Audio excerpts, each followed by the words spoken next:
Yo guys, what's good? As here once again with another Exos Heroes video. Today we're taking a look at FC Bernadette and compare it to some of the other FCs. Let's go.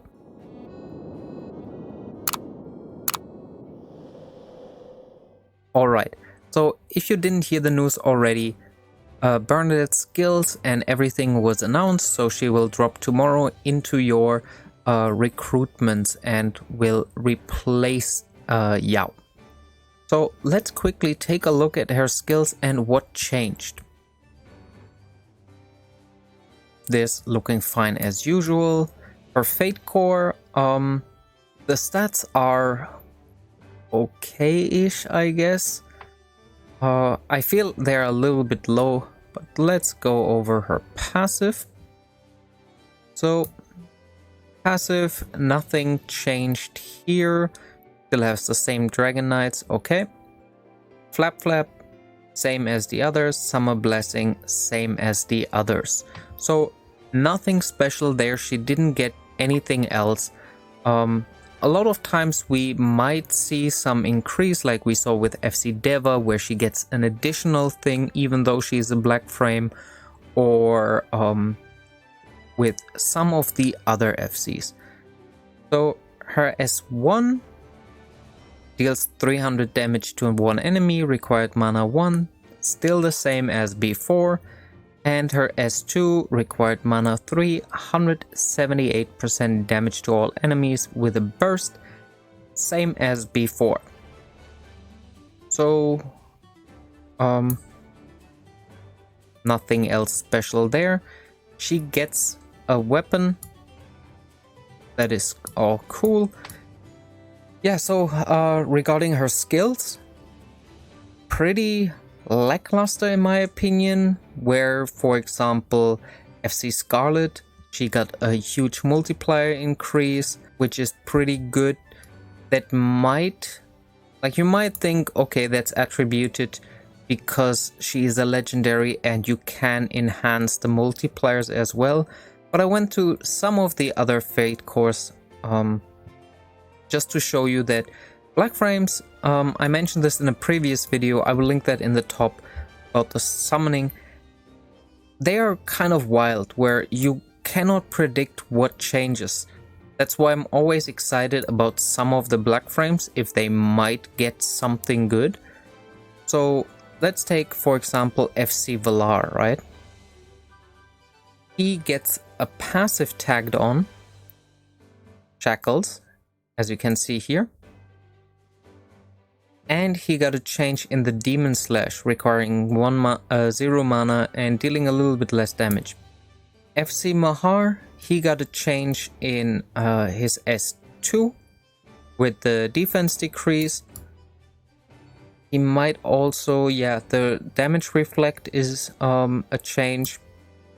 And I'm only talking about fadeds here so that we get a nice comparison. Then let's go into Emma. Emma here gets a damage increase.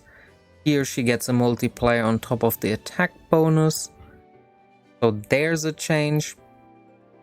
Then one hero that didn't really get any changes besides the regular passive is this guy. Same abilities, same everything. And also Baraka, he got nothing on his abilities. So yeah, that's pretty sad.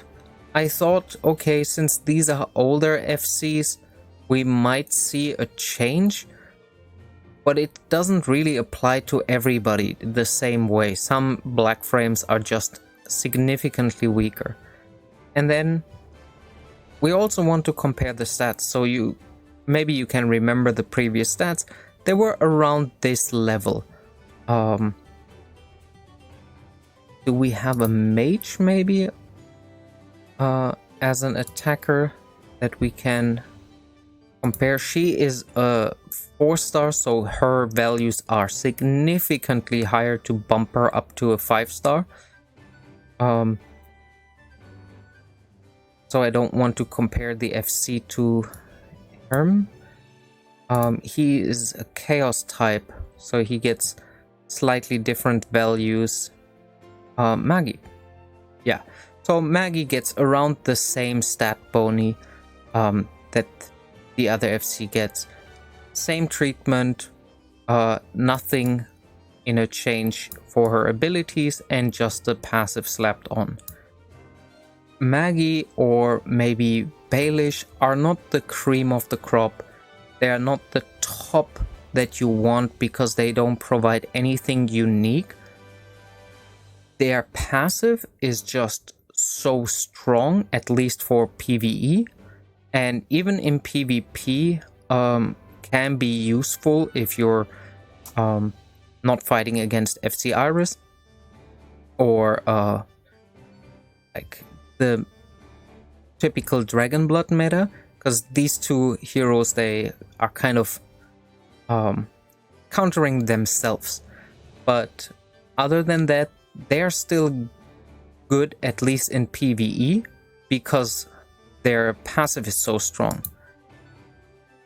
Now, if we go back to Scarlet, so her attack value, defense value, and HP actually goes up a significant amount, as I mentioned before, to make her equivalent to a 5-star. And this is very good. Additionally, she gets a good increase in her value that you could also get with Unleash. And she gets the same passive.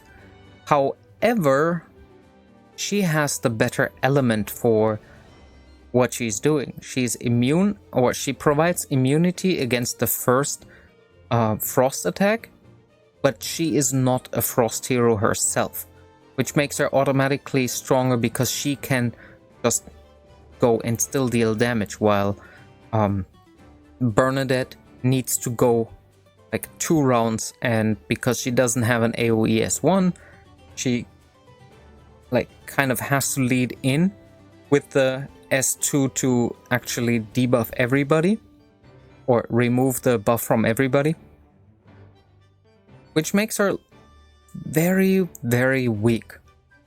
So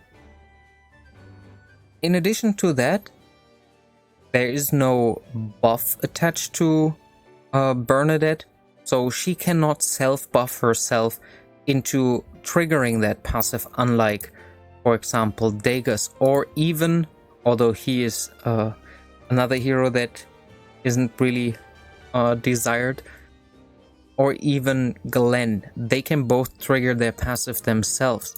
Same with Yao, or Iris cannot do that, because I think the mana gain doesn't count as a buff, but we all know how good she is. So Yao, Degas, and Glenn can trigger it as self. Scarlet is the correct element to fight against this type, and Bernadette kind of doesn't do anything of those. No, she doesn't deal more damage, she can't trigger the passive herself, she actually gets countered by the passive herself in PvE. At least from my perspective, I don't have a lot of like water heroes that buff in my usual teams. So let's quickly go to Frost and see who provides an active buff. And none of the 5-stars do. Okay. So you have Degas, and then you have Obelia. How do you even trigger that in PvE if you don't go in with Degas, who provides the share health, or yeah, Obelia? None of the other heroes like are even considered to be worthwhile building up. Maybe Seer. Seer, she has this attack buff, but I don't know, at the point where you need this bonus from the FC, where you want to auto or manual your battles instead of doing the quick battles, you're just better off increasing the levels of your other heroes instead of doing that. So I think it's kind of a missed opportunity, especially because everybody had the chance of getting a free Bernadette. She is in the selective summon, and her rarity is also not very high. Yeah, it's, in my opinion, a missed opportunity to do something great, to maybe give her a freeze on the S1, maybe even on the S2. That would be good. It would increase her PvE viability, maybe increasing her damage multipliers on the S3, on the S2 would maybe be good. If I was in your shoes, I would not summon for this hero. Not a single time. Because we have Valentina coming up as the next one, and you should save your Zest for that. Don't waste any Zest for Bernadette, and yeah, basically make it a skip. If you are a collector of any sorts, even then, don't summon. Wait until they get into the SOC, maybe in 2 months, and yeah, summon them that way. I usually don't do these kind of news posts, hero like gets announced, but especially for this one, I felt I needed to say, like, don't waste your Zest, because Valentina is so close. If she was the first one, I would say, yeah, go for it, whatever. But Valentina is so close, and since she is a gold frame, we're expecting that she gets a major overhaul. I might be wrong. We might get just another stat increase and the passive on top, and then some values changed. So not a particular game changer. But I think she will be like changed massively because she is a gold frame. Anyway, if you like my content, consider subscribing to my channel. Helps me out a lot. It's free. You can do it, and yeah, it just costs you a little bit of time. Leave a like, comment, let me know what you think about this one, and actually the whole Summer Festa ones.